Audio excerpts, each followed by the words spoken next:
Amen. So y'all getting hungry now? Yeah, it's 11:27 and we're already thinking of pumpkin pie. Delicious. How many of us have family members like Unc? I'm just wondering. Okay, yeah, so there's a few. Okay, just wondering. It's okay. I see your hands. You're kind of scratching your hand. I see it. I think many of us have family members just like that. But that's what makes family family. That's what makes family family. And I never want us to forget that Jesus invited us to his table. And so we should be quick to invite others to our table as well. Amen? Amen. Well, we are continuing this series on Runaway. Everybody say Runaway.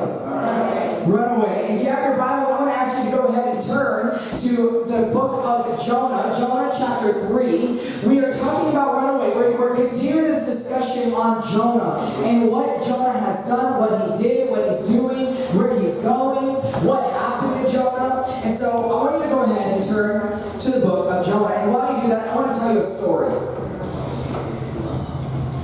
It was a pretty impactful little boy. He was 2 years old.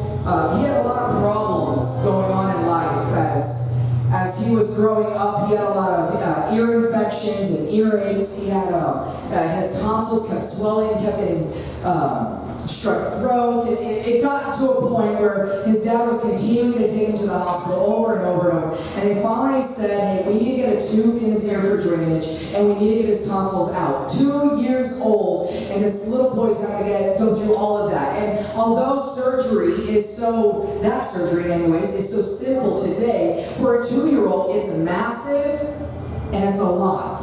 I don't know if you have kids or if you were like me growing up, but I remember growing up when my parents would take me to the dentist, and we would go to the dentist, and when the person would say, Jacob Lindsay, it's your turn, Jacob Lindsay, and I'll be like, that's me. And I'll start walking back there, and I'm a little guy, and I'm walking back there, and as I'm walking back there, you'll see mom and dads holding their kids down as they get all their teeth looked at, and some are like,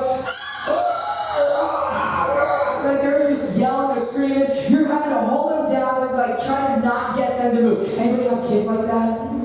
Yeah, okay. So you know what? How many of y'all still have kids like that? Okay, yeah.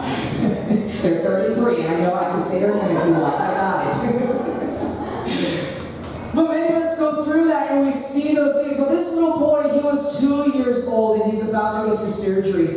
And as his dad, as the nurses, doctors were prepping everything, they were trying to get him the funny juice. I call it the funny juice. Growing up, when I had to go through surgery, they said, are you ready for a margarita? And my dad got very upset with them because, I was, woo! And so they said, are you ready for the funny juice for this guy? And so funny juice is what they called it. They had to get an IV in his arm, but he didn't want the IV. He was very much like me. If I saw a needle, I would turn away and say, no, I don't like the needle. I don't want the needle. If I see it, I can't even look at it. Just do it and get it over with. I don't want it. I don't like it. Get it away from me. Even the sight of a needle, it's just kind of like, ooh, that was dead.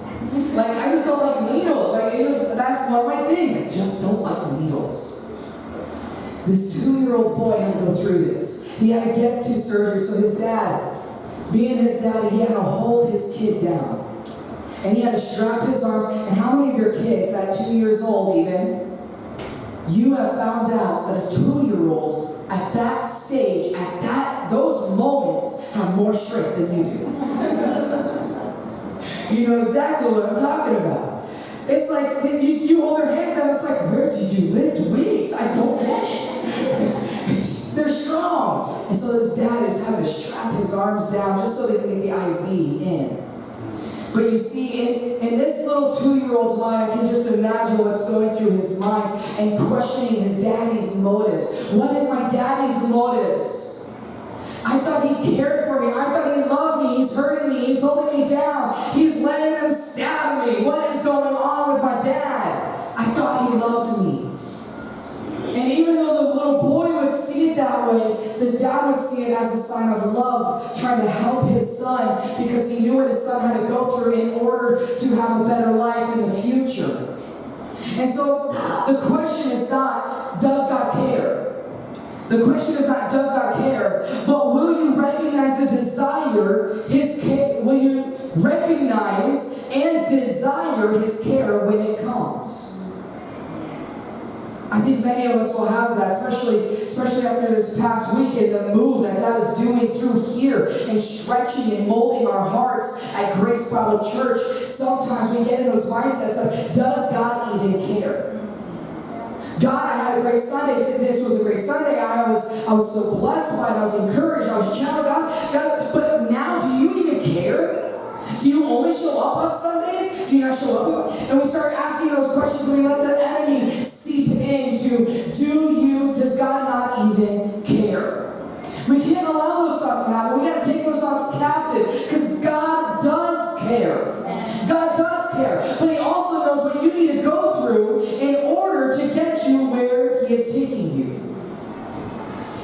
And so just like we saw with Jonah, God will oftentimes bring us to the end of ourselves so that we will turn and face Him. You see, it was Jonah. Jonah was told to go to Nineveh. Everybody say Nineveh. Nineveh. He was told to go to Nineveh. So Jonah said, Nineveh, no, okay, I'm going this way. And he went the opposite direction. Ran from God, didn't want anything to do with where God wanted him to go. He was completely disobedient. God, everything was in control. And then he gets on a boat to head to Tarshish. Everybody say Tarshish. Okay, he's going on this boat. Wild winds raging. The boat is about to break, is what Scripture told us. And we see the sailors came to repentance and saw the powerful and almighty God, the real living God, the God that we serve. And they realized that they have to throw Jonah over, even though they didn't want to, even though they tried fighting to get Jonah back on shore, they still had to throw him over. So they got Jonah and threw him over. I think of a kid, like you swing him, and it's like, whee! And there he goes, and there he goes. And so that's just how I think of it in my mind. You gotta play with the Bible sometimes, okay? Sometimes you read the Bible and it's like, wow, this is boring. But if you imagine some things that could take place, I'll tell you what, it is pretty interesting. It is pretty awesome. Let your kids' imagination go. And so they throw him over. He gets to the bottom. Last week we saw the prayer. Whale came, swallowed him. And he begins to say a prayer. And he begins to pray. You see, at this point, Jonah thought he was in complete control. Jonah thought everything that he was doing was in his control. I ran from God. I got on the boat. I'm doing this. And God said, I'm ultimately in control. I'm just using what you're doing for good. I'm using what the enemy wanted for evil and turning it for good. God shows us that in Scripture in this story of Jonah. And so in the midst of the whale's belly, Jonah is crying out to God saying, God, you are ultimately in control. Now, what did God want Jonah to do in the first place? Go to Nineveh. Why? To tell them to repent and turn from their wicked ways. And yet, what is Jonah now doing in a way? God, give me grace. He's asking God for what God wanted to give the Ninevites. And so here we are today. In chapter 3. At the end of chapter 2, we saw that he was spit out upon dry land. And now we're in chapter 3. So if you have your Bible, go ahead and turn to chapter 3. And when you are there, would you please stand in reverence of reading the Word? And we're going to read the Word of God this morning. I'll read it, but I want you to follow along as well.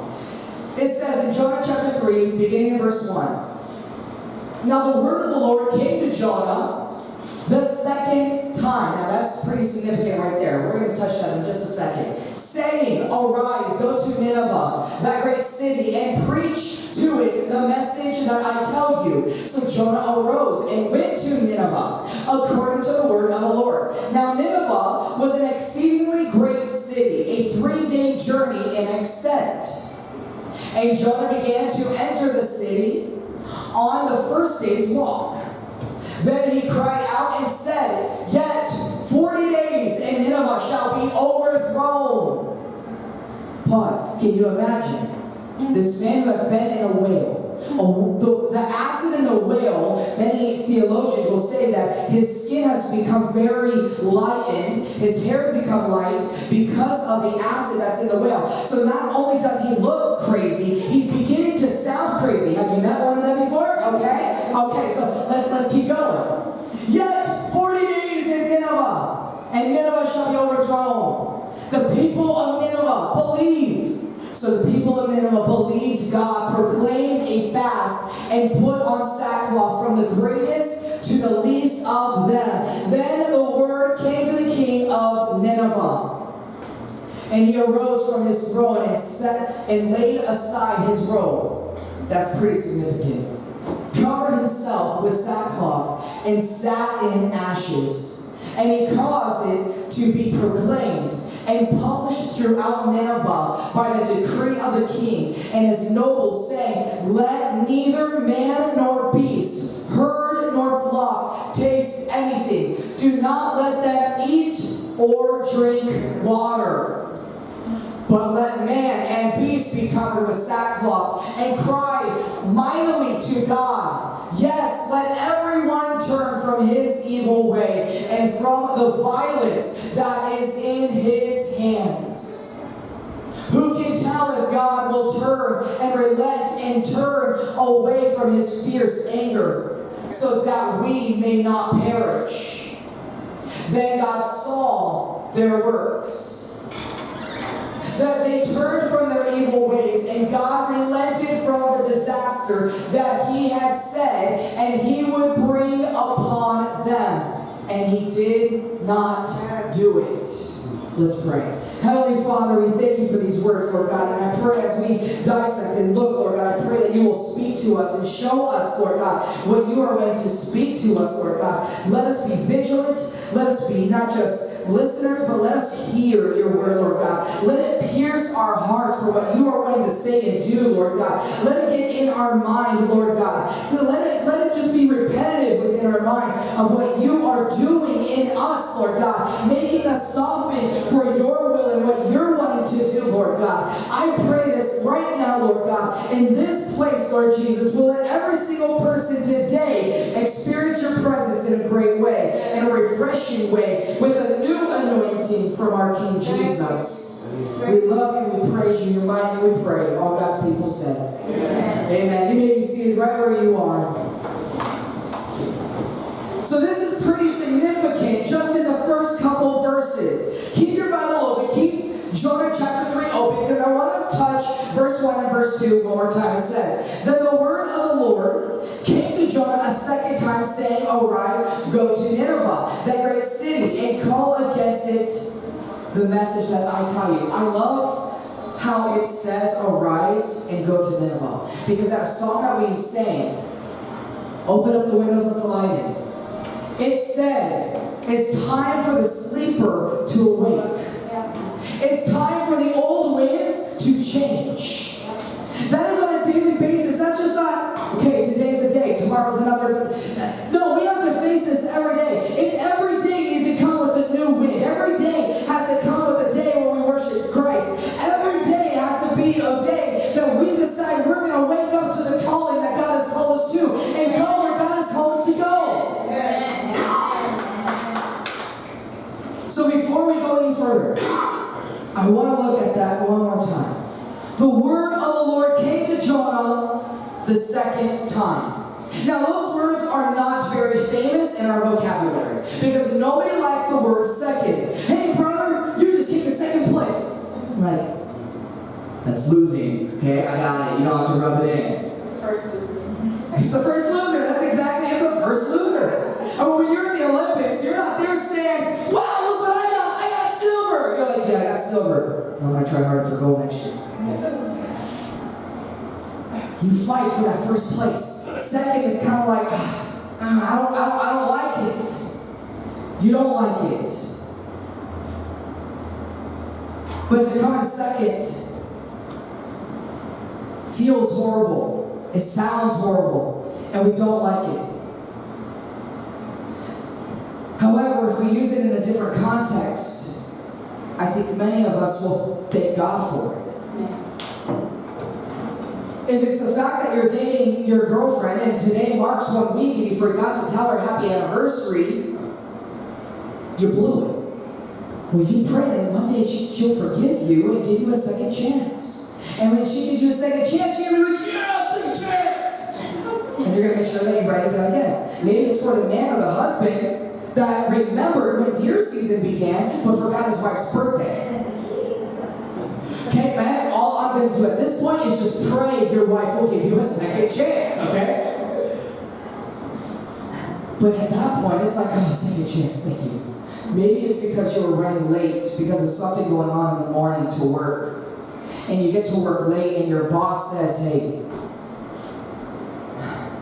I can't let you go. I can't. And you can see, but boss, he's like, wait a minute, I'm not done. I'm going to give you a second chance. Your heart sinks and you go, oh, thank you, Lord. You start saying, thank you, Jesus. Thank you, Jesus, for what you're doing. You see, that's when it's like, wow, I love second chances. Maybe it's you've blown it with your children. I'll give you a second chance. Maybe it's you've blown it with your boss. I'll give you a second chance. Maybe you just blew it with God. Or what I would say is you pulled a Jonah. God will give you a second chance. God will give you a second chance. Those words, the word of the Lord came to Jonah the second time, are very sweet words. Those are precious words. Those are priceless words. Those are priceless words. You see, there's an old saying I think every single one of us could finish. Everyone deserves a second chance. But truth be told, we do not deserve a second chance with our wrongdoing and the things we've done. But by the grace of God and what God does, He is running after every single one of us because He cares for you and He loves you. So He's going to give you a second chance. But we don't deserve it for the things we've done. So Jonah chapter 1, verse 1. Chapter 3, verse 1. Then the word of the Lord came to Jonah the second time, arise, go to Nineveh, the great city, and call out against it the message that I tell you. Jonah was given a second chance. He was given a second chance. But God has not changed, and God's plan has not changed. God's design and desire for his life has not changed. God brought Jonah to the end of himself so that he would once again turn and face God. And so God issues the same call. Arise, go to Nineveh, that great city, and call out against it the message that I tell you. And I want us to understand something real fast. I want you to understand that the purpose of the storm is not to change our circumstances. And definitely not to change God. It's to change us. It's to change us. There's an old song that's called Hornets. Christian song, really old song. And it just talks about Moses, and it talks about Jonah, it talks about Balaam, and it's called Hornets because of what the verse says, or the chorus. The chorus goes like this. He does not compel us to go. No. He does not compel us to go. He does not compel us to go against our will. But He just makes us willing to go. You see, when a hornet comes in the room, or a bee, or a wasp, what are most of us going to do? We're going to move. Some of us might run, some of us might scream. Some of us might realize how low or how high our voice can actually get. We're going to scream and we're going to run. If you're anything like me, I'm allergic to bees and wasps. And so I try to stay away. So if I see it in the room, it doesn't matter. That bee doesn't have to do anything to me. I will still remove myself. You see, and that's just like Christ. When Christ enters the room, it's not by that bee's attitude that I leave. It was because I didn't want to be in its presence. And you see, sometimes when God enters in, we're too afraid, or we are, again, uncomfortable, is the word. That when God enters, I get too uncomfortable, so I decide I'm going to get up and I don't want it. But you see, it's in that decision-making valley where you can decide it's your will. That is the freedom God has given us. What we call here in America is freedom. God has given us freedom. He's a gentleman. When He enters that room, we shouldn't be running from God. We should be bowing down before Him. And so one of the versions that we see, I want to read. If you have your Bible, you can look at your Bible if you have the version. In Jonah chapter 1, so go one page over. In verse 1, verse 2, and part of verse 3. And then we're going to jump over to Jonah chapter 3, because they sound very similar. We heard some very similar things, but there's two different words that I want to point out. The word of the Lord came to Jonah, the son of Amittai. This is Jonah chapter 1, verse 1. Arise, go to Nineveh, the great city, and cry out against it, for their wickedness has come up before me. But Jonah rose up to flee to Tarshish from the presence of the Lord. Now listen to what it said in chapter 3, verse 1. Then the word of the Lord came to Jonah the second time, saying, Arise, go to Nineveh, that great city, and call out against it the message that I tell you. So Jonah arose and went to Nineveh according to the word of the Lord. You see, there's two words that I really want to highlight. You see, in the first one, when God told him to first go, in chapter 1, there was a word used, that very first word in chapter 1, verse 3. It's the word but. B-U-T. But. Now, if you were raised in my home, you would know that there's no but allowed. No if, ands, or buts. Anybody say amen to that? Y'all know what I'm talking about? Or y'all kind of like, no, your kids talk to you that way. I don't know, okay. There's another subject. No if, ands, or buts. Mom tells you to do something, dad tells you, but mom, no buts. But dad, no buts. And they would tell you no buts. But many of us will do that to God. As adults, we tell our kids not to do it. You've told your kid not to do it. And yet here you are, a grown human, saying, well, I was going to, but I can't. Maybe you were going to go to the beach one day and you said, I was going to go to the beach, but a hurricane hit. I was going to give you a job, but your references did not check out. You see, that word but doesn't bring delight. Pastor, I was at a car dealership the other day and saw a really nice vehicle and thought of you, but I couldn't get it. I think you get the picture.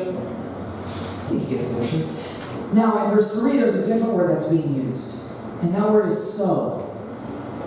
So. Very different. So. You have come home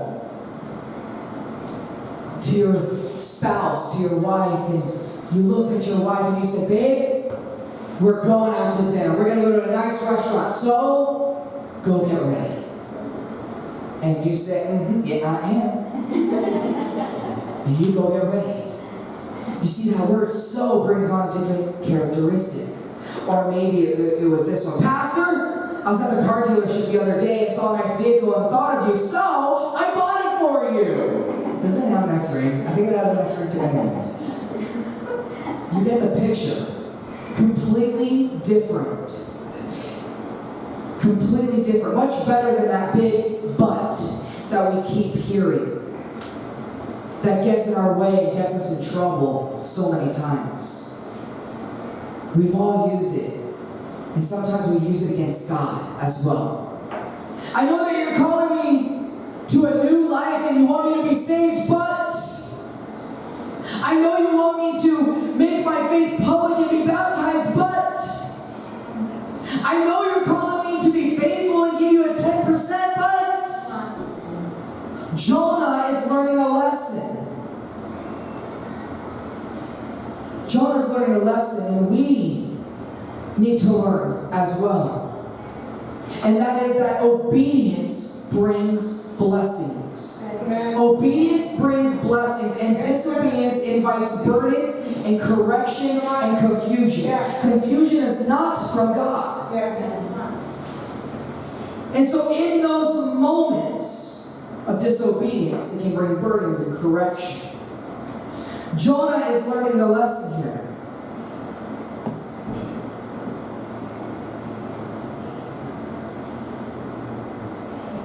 And when God speaks, the only words that should utter out of our mouth is yes, Lord. The only words that should come out is yes, Lord. There's a story of a man by the name of Sir Leonard Wood, who was once introduced to the King of France. These two men hit it off, and the king invited Leonard Wood to a dinner at a later date. When that day finally arrived, Sir Leonard Wood showed up at the palace. When he was introduced to the king looked at him and said, "What a surprise, I did not expect to see you. How is it that you're here today?" So he said, "Did you not invite me to dine with you today?" The king said, "Yes, I sent an invitation, but you did not answer it." Sir Leonard Wood replied, "Your Majesty, a king's invitation doesn't need to be answered. It must simply be obeyed." You see, when God speaks, it should be yes, Lord. Yes, Lord. Yes, Lord. And because Jonah in this instance obeyed God, he had the privilege of seeing God do the unbelievable. Spiritual miracles in the most unlikely of cities, in the most unwilling of hearts, in the most ungodly of people that dreaded the Syrians and Ninevites. And at the heart of the book of Jonah, we find God's heart, a heart of missions, a heart of evangelism, a heart to see people repent of their sin and come to faith in Christ. You see, while we can apply Jonah's disobedience to any area of disobedience in our life, it really has disobedience related to the missionary mandate God has placed on Jonah. And not simply on Jonah, but the entire nation. Jonah was unwilling to sound the alarm and extend a warning to those ungodly people in Nineveh.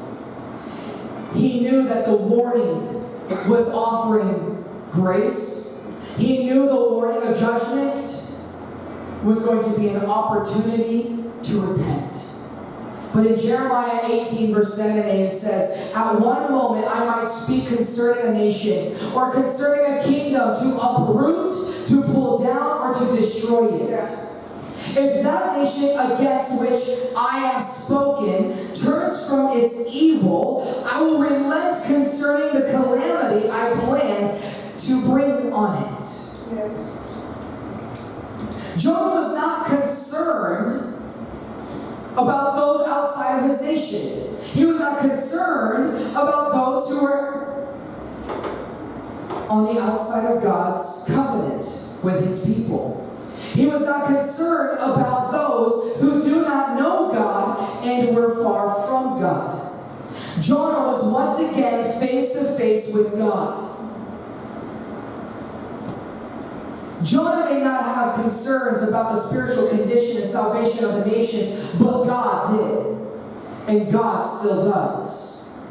We as individuals may not be too concerned about the spiritual condition and salvation of the nations, but God does, and God still does. Jonah might not think the people of Nineveh are worth the effort and grace, but God did, and He still does. We might not think people are worth the effort and the resources and grace, but God does. But God. But God. You see, Ninevites made Nineveh look like Disney. Ninevites made Las Vegas look like Disney World. That's how cruel these people were. That's how messed up and dark it was. And many of us will say, "Well, Pastor, are there still Ninevites that live today?" My answer is yes. Ninevites still live today. They're your coworkers. They could be a family member. They could be an individual that's going to be gathering around your table on Thursday for Thanksgiving. It could be a friend. It could be someone in the store. You see, Ninevites are those that are far from God.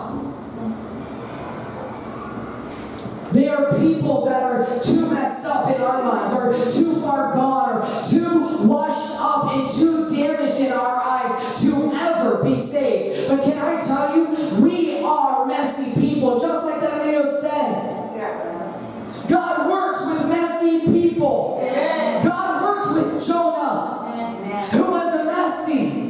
Yeah. But through it, God showed His love. God showed His grace. God showed up and He showed off. And God wants to do that in you.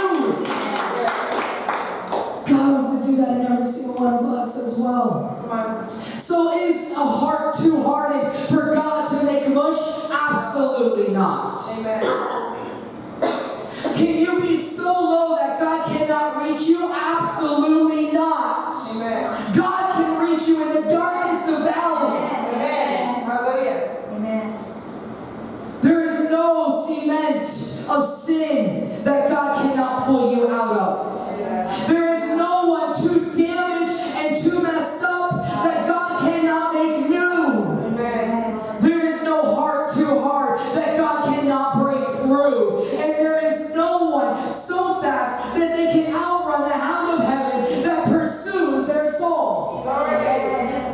That's the God we serve. That's the God that's able. But God can what man can't.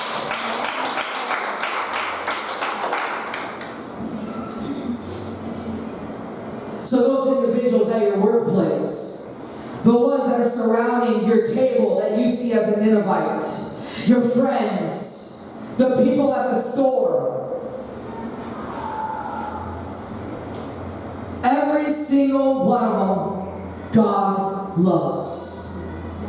God loves, and He wants to use you to bring them back to Him. God has given every single one of us a testimony. Don't throw your testimony away, because that testimony is what's going to change people's perspective. Listen, you can go to someone and shake their finger saying you need to repent and get right. But that person might just say, okay, and walk off. But can I tell you, because of the testimony that God has given you, because of this storm that has come through, that you have outstood, God is going to use to show His face through you. Come on. Our call as human beings is the same as Jonah. Our call as Christians, as Christ followers, is to preach the gospel. It is to call people to repentance, to call people back to God. And like Jonah, we have been called to the nations. We have been called to the people across the street and around the globe. We have been called to preach the word of God. And it's time to make our voices known. It's time to make His voice known for what He is wanting to do. And so we see in John chapter 3, verse 3 through 10, how Jonah was in this place. And while he was in this place, he began to tell people. And as he proclaimed God's and what God was going to do, that in 40 days it would be overthrown. The king got wind of what was taking place. And in my imagination, what probably would have happened, knowing that it was a king, probably told Jonah to come to my place, into my throne room, so I can speak to this individual. And that king probably asked him, what is happening? And you see, it was that opportunity that God gave Jonah because of Jonah's obedience. Yes. You see, what you think might be impossible is possible when you're just obedient to God. That's the God we serve. And what do we see that took place? The king ordered every man and every beast to fast and pray. Yeah. Fasting holds power. It allows us to get on the direction of where God is calling us. and to go. Let me tell you, through the fasting and prayer that we have been doing, I have been praying and fasting that God would soften the hearts at GraceLytle.Church. Not that they're hard, but that He would soften us so much that every single individual would experience a revival in their homes and in their workplace. That God will not just show up, but He will continue to show up.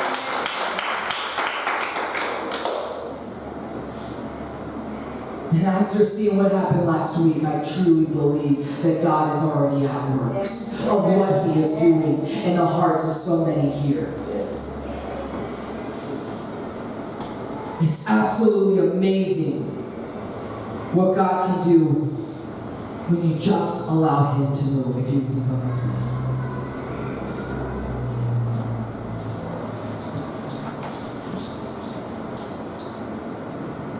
I want you to see something that was in this passage. God's great love for people, for those who belong to Him and are disobedient, or the ones that are running, who have absolutely blown it, have thrown their testimony away, traded the glory of God for the guidances and the emptiness of the world. And for those who don't know God, He is the God of second chances. And sometimes you've got to go through the storm in order to see the glory. You've got to go through the storm in order to see the glory. What storm are you faced with? Maybe you're saying, I have been obedient and I'm staying obedient, and yet still today I feel like there's a storm. If you are in a storm and you're staying obedient to God, then don't go to God complaining, but begin to ask God what He is wanting to show you. Come on. Because in that storm, He's trying to show us something. Yeah. And if we turn our attention to Him and Him alone, He will show us. And sometimes it's through that storm that's going to make you stronger. Yeah. It's going to be through that storm that's gotten you out of your comfort zone to be able to speak to the person beside you at the cash register, or the person down the aisleway in HEB, or the person at your work field. Yeah. It might get you out of your comfort zone, but God is showing you and wants to show you something. And I want you to know today that God is a God of second chances. He is a God of third chances and fourth chances and fifth chances. But the opportunity is not infinite. The opportunity of these choices are not infinite. His Spirit will not always strive with man, is what the Word of God says. The opportunity, the window for repentance is open, but soon it'll close. And within a twinkling of an eye, it'll be removed, and you won't have that chance. You tell God long enough the word no, and sooner or later you will no longer hear His voice. Don't get in that state of telling God no. And maybe that's what's going to happen. Because if that is you continuing to tell God no, there's a storm brewing in the horizon. There's a storm that's just on the other side, just like Jonah. Jonah told God no long enough to the point where Jonah was completely and utterly broken. So those people that are around your table this Thanksgiving, whether friends or family or loved ones, let God lead you. Let God direct your conversation. Ask God to close your mouth, because if you're anything like me, sometimes you'll say stuff that just comes out and you're like, did I say that? I did, didn't I? But sometimes we need to keep our yapper shut. Ask God to close your mouth when needed to be shut and to open when needed to be opened. But ask God to begin to guide you through the conversations that do arise. Ask God for divine appointments to begin to break out in your workplace and in your family that will allow God to use use you and your testimony and the words that can come out of your mouth to reach that loved one or that lost one. Allow God to move. If you would, turn your attention to the screen and watch this quick video.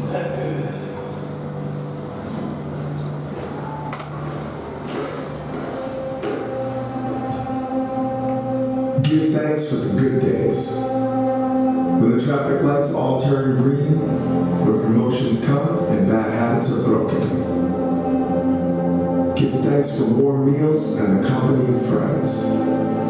Give thanks for undeniable blessings and clear direction. When the music floods your soul and the worship songs flow without effort.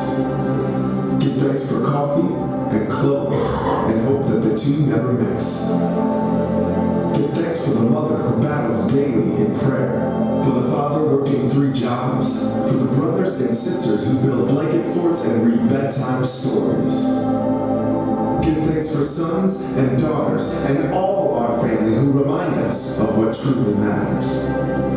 Give thanks for the stranger who holds the door open and the lifelong friend who holds you when life is broken. Give thanks for the hard days, for the phone call that brings life crashing down, for jobs lost and friendships fallen into conflict. Give thanks for the anger that reminds us we are human, and the tears that express more than words can ever fathom. Give thanks, though the pain is overwhelming, your energy spent, your spirit fallen, and your only option is to fall to your knees before your Holy Father and cry out, God, please help me. For in that moment, His power is made perfect. His love is made evident. He becomes your strength, your comfort, and your salvation. Give thanks for the power of redemption, from Genesis to Revelation, for the endless promises of a God who would rather sacrifice His Son than give up on His children. For nail-pierced hands, for brilliant dawns, for the cool touch of rain and the simplicity of a quiet day. For all things great and small, let us give thanks. Can you all stand? With every eye closed here today, this morning, with every head bowed,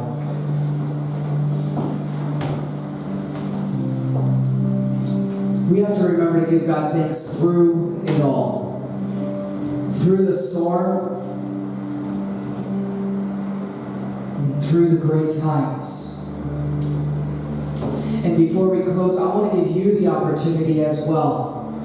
Not just to take a moment to repent and ask God for forgiveness, but I want to open up the invitation. In first service, we had 2 people raise their hand to give their life to Christ for the first time. And we're going to celebrate that in just a second. But if that's you, I want to open up that invitation as well for you. If you're saying for the first time, I want to give my life to Christ, I'm going to ask you to do something bold, and that is just to raise your hand. Raise your hand. And when I say amen and see it, you can put it down. But I want to invite you. If that's you, would you do that right now?